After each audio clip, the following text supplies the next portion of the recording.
with everything sort of self-destructing all around here, between Star Wars finally admitting that what they're doing is not working, and the problems with, you know, Doctor Who, I think it's time we revisit or something. Now, I posted this, when was this? Back in August.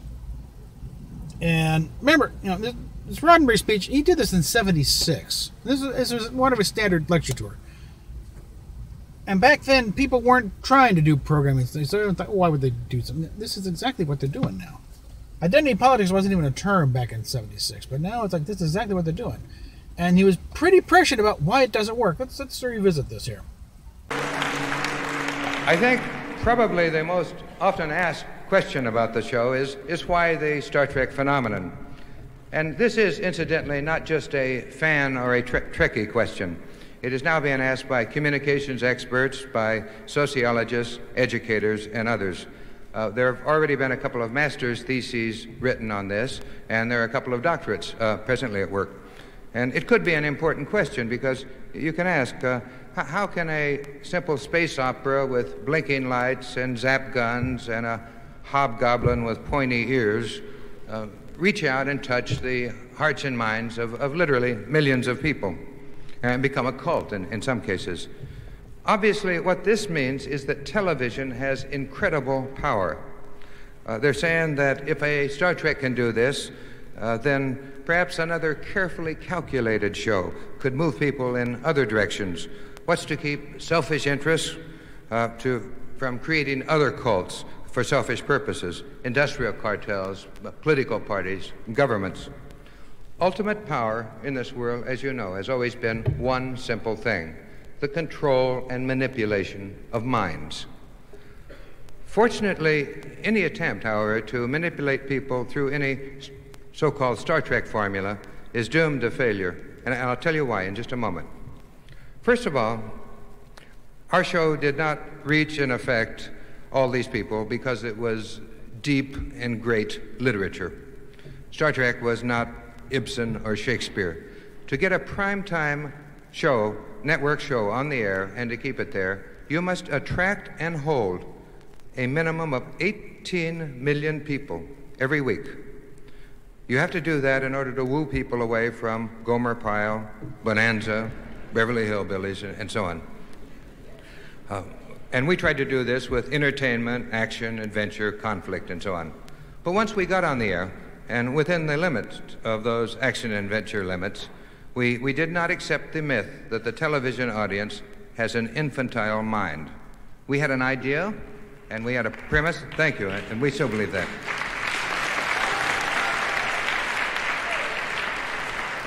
As a matter of fact, we decided to risk the whole show on... Should we point out, that attitude was not that uncommon, because back in the early days of television, back when TVs were really expensive and only the rich could afford them, they knew the only people watching are the more highbrow intellectual types who have the money to spend on TV. So old, ancient TV, early days television, plays a lot better now because it is playing sophisticated humor. They're not going for the stupid audience now because they weren't there yet. Stupid people couldn't afford TVs, apparently. It was a theory. So you had pretty highbrow humor going on, and the stuff that still works today. If you look back and watch the old Sid Caesar and old Milton Berle stuff, So it's only when they got cheap they figured, well, now any old slob, so we really can't be shooting too high above the and you can see the longevity of shows that did that. There's the television graveyard is littered with shows that played to the dummies. Whereas the ones that didn't accept this and played it, like Star Trek, like Twilight Zone, and Outer Limits, are considered classics of the field.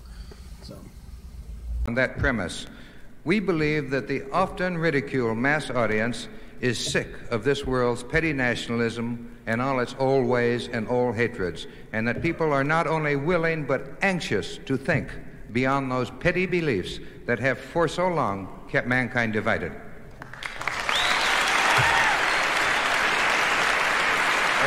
I think on a more basic level, they're tired of being treated like idiots.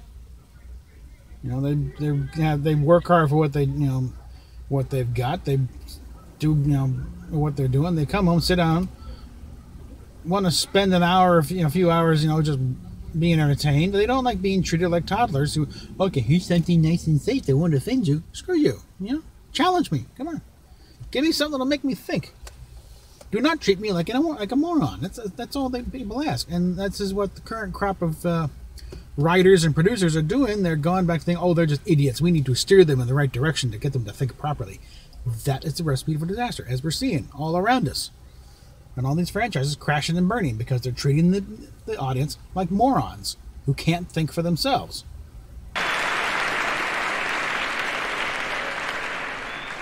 So you see that the formula, the magic ingredient that many people keep seeking and many of them keep missing is really not in Star Trek. It is in the audience. There is an intelligent life form out on the other side of that television tube. The whole show was an attempt to say that humanity will reach maturity and wisdom on the day that it begins not just to tolerate, but to take a special delight in differences in ideas and differences in life forms. We tried to say that the worst possible thing that can happen to all of us is for the future to somehow press us into a common mold where we begin to act and talk and look and think alike. If we cannot learn to actually enjoy those small differences, take a positive delight in those small differences between our own kind here on this planet, then we do not deserve to go out into space and meet the diversity that's almost certainly out there. And I think this is what people responded to. Accepting diversity means accepting all diversity, really. There are limits. You don't accept mass murderers into the community for a case of diversity, you know.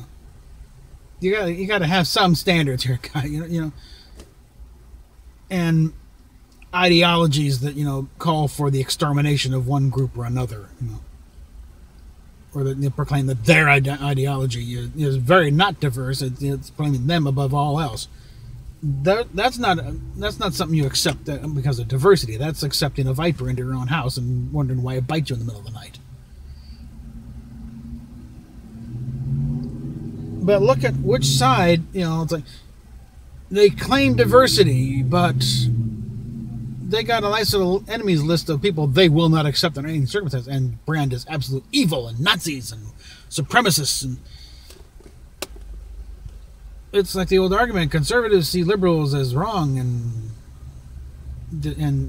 misguided, and liberals see not many liberals anymore. You know, the leftists see, you know, conservatives as evil and must be stomped out. You tell me which one's intolerant. But that's another issue. That's going on a tangent we're not going to go on here because I try to keep that out of it. I'm trying to get away from the policy wonk stuff. Keep that in my own personal life. But this is what we're and think about, you know, this is what Star Trek is being warped in Star Wars, and Dark is all being warped into, of trying to stomp out wrong-think, you know, get, you know, you evil white male, you know, privileged bourgeois, whatever, you know, that you need to be taught how to think properly. You need to accept diversity or else, and that's not the way it works, guys. And the audience is smarter than that, and that is why it is failing. Because even if they can't articulate the points, they know, I don't like this. This is not right. This is not what I came here for. Our winning this is inevitable. It's just a question of how soon and what's going to be left afterwards. How much damage we have to clean up when it's all said and done. So I'm not worried about, you know, winning the culture war, the canon wars type thing. We will win eventually. Even if it's got to take, like, in the case of Doctor Who, when, you know, you got to wait until, you know, some of our own are, you know, of age and in the experience thing to actually step up and say, I know what to do. That's what happened with Doctor Who when they had the layoff after the Sylvester McCoy years and the one movie. And that's like, well, they needed somebody to come forward with a vision. Because I said this before, and then the head of the BBC at the time, not Michael Gray. He'd been gone. Yeah, it wasn't really the intention of the BBC to put Doctor Who on hold for like 17 years. Just nobody came forward until Russell T Davies was of age and enough of a reputation built up, and Stephen Moffat and the rest of them, to say, hey, I got an idea. Thank you. We've been waiting for it. You know, so any of these properties can be brought back. At the end, it's fiction. In that respect, yeah, you can do whatever you want. You can just, you know, say, okay, that little chapter that no one liked, that doesn't count anymore. We've already got precedents for it. That entire season of Dallas, that, you know, Highlander 2, nobody liked them. They're gone. Okay, never mind. And, you know, And Dallas went on to some pretty good seasons after that. That just got brought back a few years ago. Highlander, he had the entire thing with a TV series and a few more movies, which, mainly success. But hey, they recovered. They've been with the, slough off the bad stuff and move on. Star Trek can do the same. Star Wars can do the same. Star Wars has a trickier bit because it's a little harder to excise that stuff without just completely doing, okay, episode 8 didn't happen. And that's a little extreme, especially with the millions of dollars involved. Star Trek, it's a little easier to just ignore JJ. And again, just public statements to, be damned. It's like nothing in either JJ Trek or Discovery bears any resemblance to the original timeline at all. So it's pretty easy. It's just too different. Therefore, it's not the same. It's clearly not the same. You can look at it. Just compare the Cage with this, and then with where No Man Has Gone Before, anything. What doesn't fit? One, this is not a bridging thing. This is a major divergence, and then trying to get back on the thing. Somehow, there's no way to match that up. So there's no way they can justify it. They can say, "Oh, it's Prime. It's Prime." Well, then clearly Prime is something different. Prime is not the canonical timeline that we all knew. Prime is something totally different. Yeah, okay, maybe it's an offshoot or JJ is an offshoot of that timeline. It's a parallel universe. JJ universe is a parallel universe to whatever they're calling Prime. Because what we saw before with the original series, Next Gen, that's not Prime. That is something different. That is the canonical. I'm calling the canonical timeline. So I'm trying to give them an out here, so they're not just calling out and out liars. Even though they have out and out lied, like with Khan and so. The result of that was 7 years after being dropped by the network of saying those things, there are now more people watching it than ever before. And if you ascribe those things to any mystic or scriptural brilliance in Star Trek, you miss the entire point.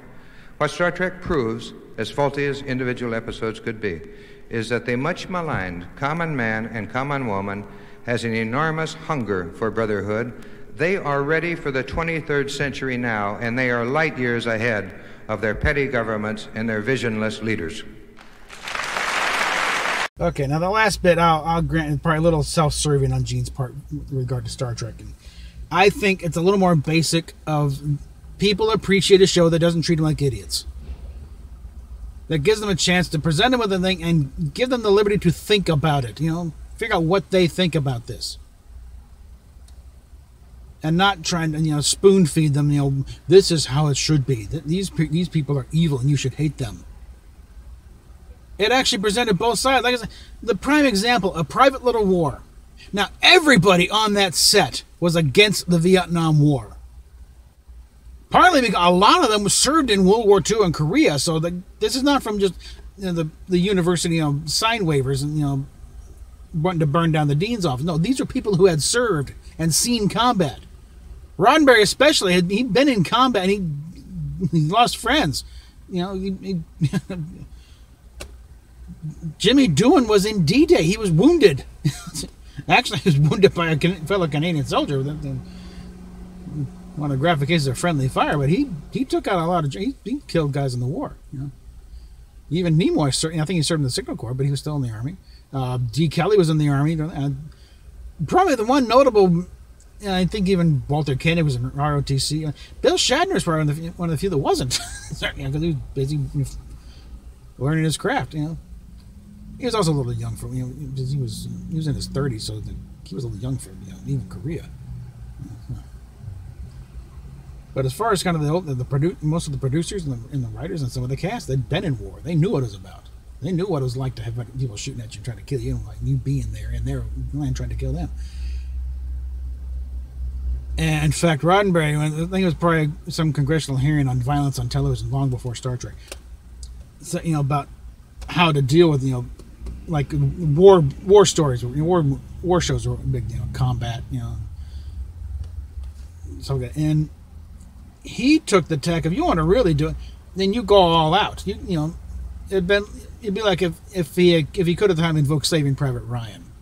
You show all the gory detail. You show the guy with arms blown off, or guy hiding behind a pillow trying to hold in his intestines because he's got ripped open by a piece of shrapnel. Some guy wandering around trying to figure out what happened to his left arm. That kind of thing.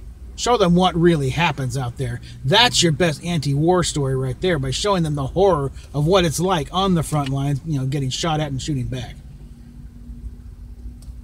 It's not the namby-pamby, never show them anything, because if you don't show them the violence, then they never learn it's why it's bad. Okay? So that's another thing, I don't buy the thing of Roddenberry never would have, approved the war. No, he would have, if it was making a good point, and also if it was Roddenberry from 67, he would have gone, oh yeah, this ain't violent enough. Let's really make a point here.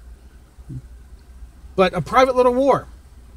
Again, everyone on that stage in the offices were against that war. But what do you have Kirk doing in that? He's making the case for American involvement in Vietnam. Or at least for why we couldn't just pull out. Like people say, no, we need to maintain the balance of power if both sides are to survive. It's like you got the Russians are throwing their stuff in with the North. We got to put in stuff with the South to maintain the balance. And we can't just give the South nukes, because then it'll just escalate and nobody will survive. And that's the mark of a good show that makes you think about these things. It presents both sides. Even if the writers don't necessarily agree with both sides, but it presents them, honestly. Another example you cited once was Archie Bunker. Now, Carroll O'Connor was nothing like Archie Bunker, plot-wise. Certainly nowhere near Norman Lear thing. In fact, Archie was kind of partly based on his own father. And of course, the obvious thing is because the show was inspired by Till Death Do Us Part on the BBC. Although Archie and Alf were not that, Alf was a lot more hard-bitten than Archie was, but they presented Archie honestly, He wasn't necessarily the most on top of the topic, but he was honest about it. He came from a heartfelt position of it, and people responded to that because he did make the case sometimes for some of these stances, and people, yeah, okay. He's off on a couple of points, but I see the main point that he's making here. Yeah, and that's why Archie Bunker is still kind of a beloved figure. They weren't necessarily laughing at Archie. They were kind of laughing along with Archie at some of these things, And there's a kind of reason why people still refer to Rob Reiner as Meathead, not because of just the character. That's the way he's coming across. Dead from the neck up, meathead.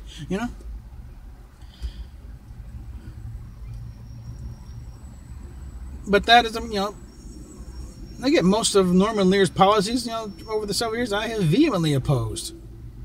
But he, and he would have vehemently opposed mine. I don't know if he called me a Nazi to my face, but yeah, I wouldn't be surprised if he did. I think we'd all get a laugh out of it. But I think also the fact that Norman Lear has been able to work with Trey Parker and Matt Stone on South Park for a while. They're really, I've heard the term South Park conservative, where really it's just, kind of, slightly right-leaning libertarian, where they want to get technical about it. And I prefer the term gonzo conservative, personally, which is my own thing. I'm going to copyright it one day. But you present the point, you point out it honestly. You give both sides, and you give the audience the opportunity to think about it for themselves and decide where they want to come down at. You don't preach to them. You don't lecture them. And that's why a lot of the stuff is just falling flat. Doctor Who is going there. We watch Doctor Who to watch, the Doctor save planets and fight the Daleks and stuff, And yeah, I know that's a simplistic thing. And where you can, you slip in little social messages here and there about issues to, think about. One of the things that I come back to a lot of times is Measure of a Man. The Linda Snodgrass is, when they're talking about disassembling data so they can make more of him. It would be an asset to every ship on the fleet if every ship can have a data, And it's like 3/4 of the way through, and they're thinking about, data is not property. Data is data. We like data.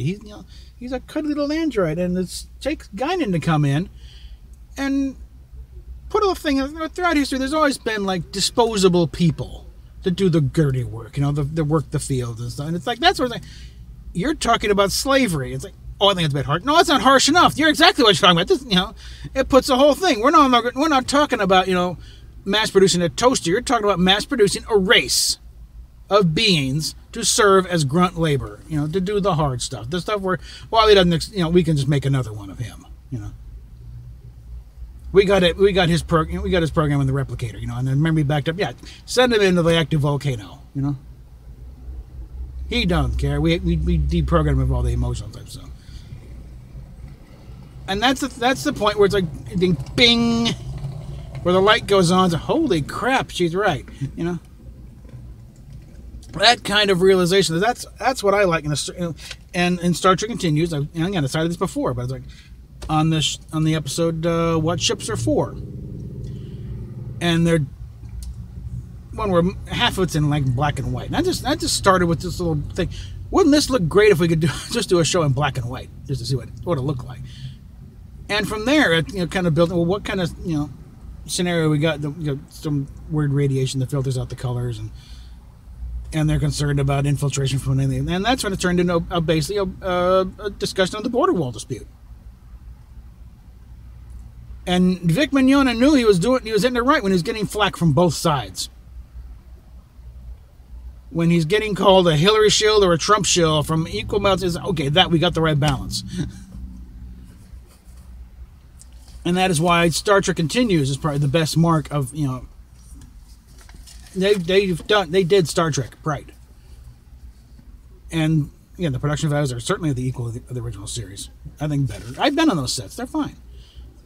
Yeah, personally, looking at it, you can tell the wood, but it looks great on camera. That's all you need. And they would fit in right, and for the most part, they would fit in right after, Turnabout Intruder.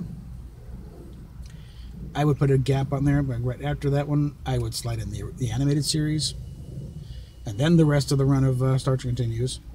And there's your 5 seasons right there.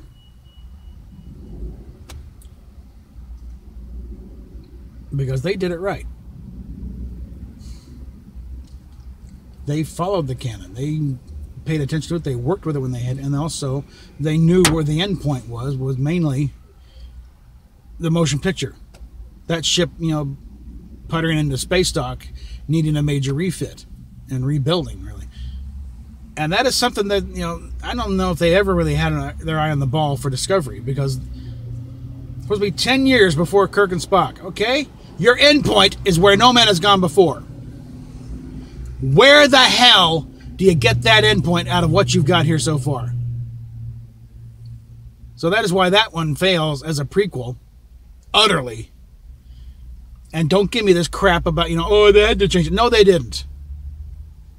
You can refine the details because it's an HD world. You can, you can get the, shoot the sets, build them up with materials. Because, again, they always go with the straw man. Oh, you want cardboard? No one's...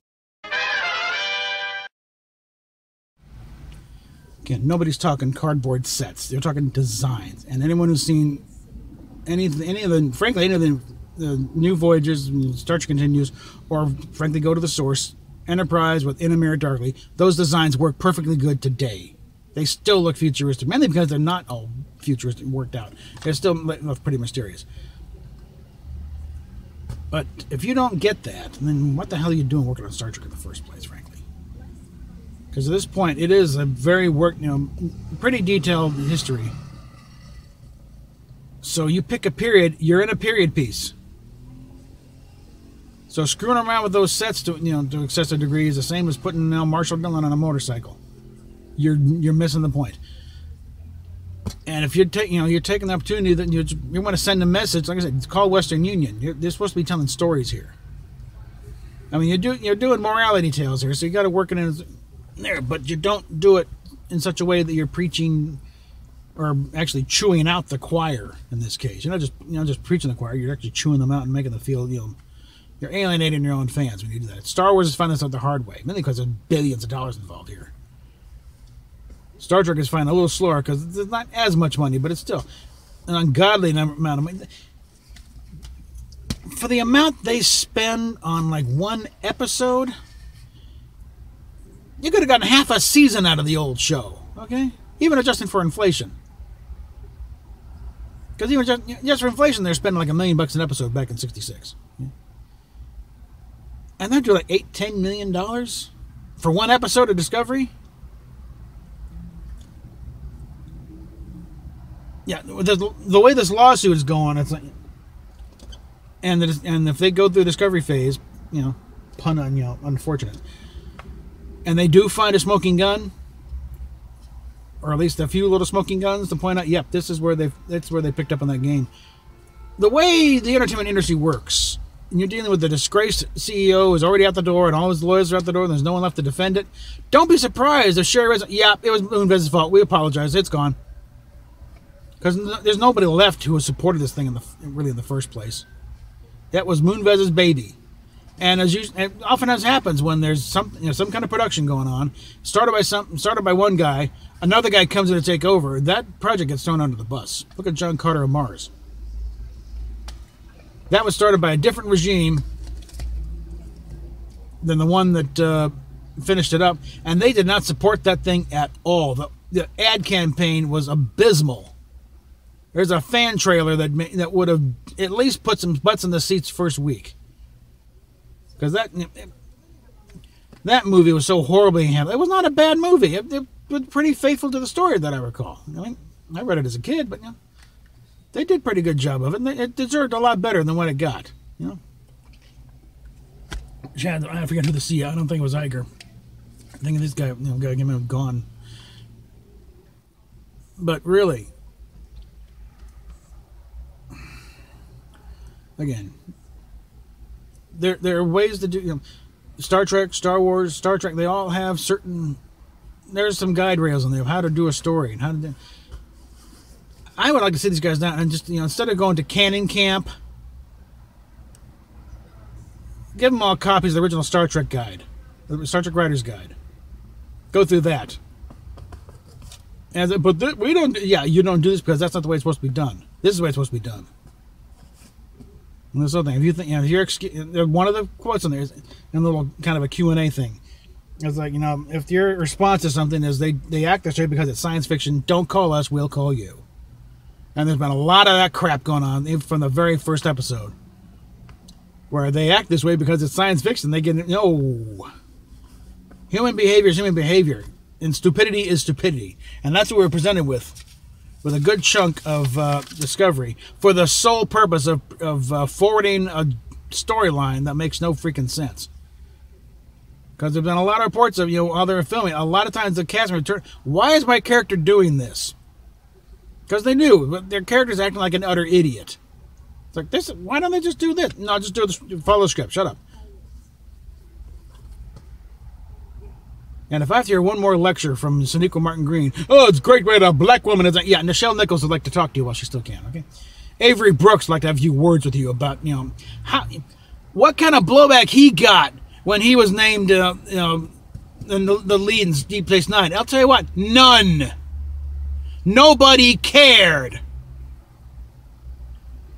Nobody really cared about Kate Mulgrew getting the only thing, any concerns about Kate Mulgrew getting role of Captain Janeway was not based on her gender, it's based on her past acting experience. And I think she did okay. And you think we argue with the writers? She argued with the writers a lot too, because she didn't. She's supposed to be the captain of the ship. She wouldn't be portrayed like a moron. She's got to lead these people. She's got to lead by example. And that's why you never saw Chakotay Janeway pair up, except for that one hinted at it when they're stuck on a planet. Wow, the rules changed, but they're back on the ship. Nope, that's over with.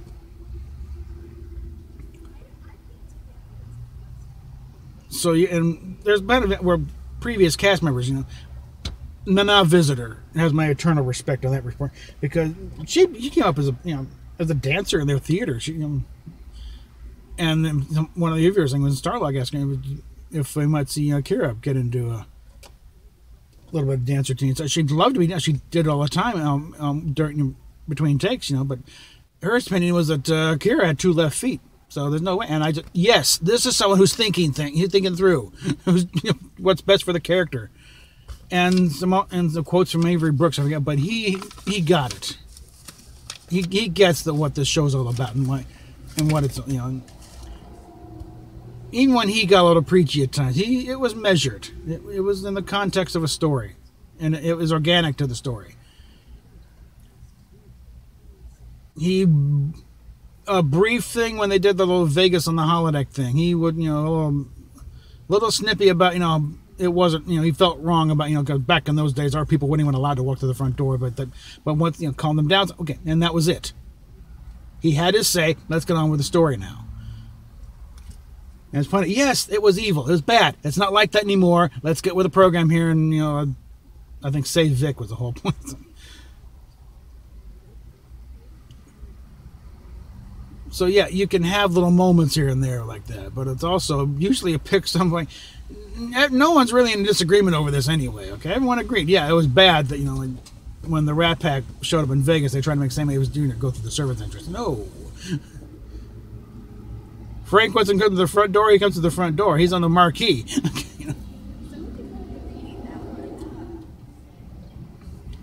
So. Yeah, Roddenberry's doing that back in the 70s. Certain things he was very prescient on. That somebody might try and take this and use it to their own ends. And that is exactly what we're seeing with Discovery and with Star Wars of late and Doctor Who. They're trying to take these popular shows and micromanage them into telling the little, forwarding their own little agendas. And he's saying that's why it's doomed to failure. And that's exactly what's happening. They are falling apart. The comics industry is in tatters because of them trying to do this crap. Well, it's not helped by the fact that it's an easy habit to break. When issues are like, $3-4 for one issue. Think back to when some of us were kids, okay? They could get away with a lot of crap because, if it's 35 cents, they'll keep buying for a while, okay? If you're looking at, $5 for a comic book that insults your intelligence, it's real easy to drop that one. It's kind of an offshoot of what was called the ElfQuest effect. When there were just too many ElfQuest titles, they wouldn't just not pick up the new title. They dropped the titles they were already collecting. So it's a dangerous game when you start doing this, and they're starting to reap it big time. So I think that's enough for now. PayPal, Patreon down below. We are starting to build here, guys. It's starting to kick off. I need to get those viewing hours up so I can get this thing monetized soon. And we can really start kicking in here. So, catch you later.